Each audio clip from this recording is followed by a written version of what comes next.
বলে সম্ভব? 1 কোটি টাকা দিলেও সম্ভব না। বুঝে দেখেন।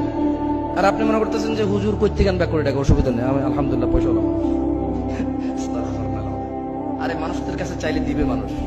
যদি বলি যে ভাই বিপদে পড়ে গেছি 1 কোটি টাকা আটকা, 5 বছর লাগলো, ইনশাল্লাহ মানুষ আস্তে আস্তে দান সদকা করে হলো আমার ঋণ মুক্ত করে দেবে ইনশাআল্লাহ। দুঃখিত, এটা দুষ্টামি করলাম, বাট কিন্তু কথাটা আমি একটু বুঝার চেষ্টা করব। যেমন আপনি মাটি থেকে লাফ দিয়ে ঘরের চালে উঠতে পারেন না, ঠিক আপনি নামাজ ছাড়তে পারবেন না, কোনো অপশন নেই। কিন্তু আপনি এটাকে ধার রাখছেন না। আপনি মনে করতেছেন যে জামশেদ ভাই এটা কি বলে, এই যে আজান হচ্ছে আমি দাঁড়াইছি, লে কি করেগা বে। আমি যখন বলছি আপনাকে লাভ দিয়ে ছাদে উঠতে পারবেন, মাটি থেকে বললেন না। বললাম 1 কোটি টাকা দিব, বললেন না। যখন আমি বলি যে নামাজ ছাড়ার কোনো অপশন নাই, আপনি বললেন যে इसमें का ऑप्शन नहीं, तू अजान दे, ले तू इकामत दे, मैं इधर खड़ा रहता हूँ, नहीं जाता हूँ, क्या करेगा? আপনি বলছেন যে তুই আজান দে,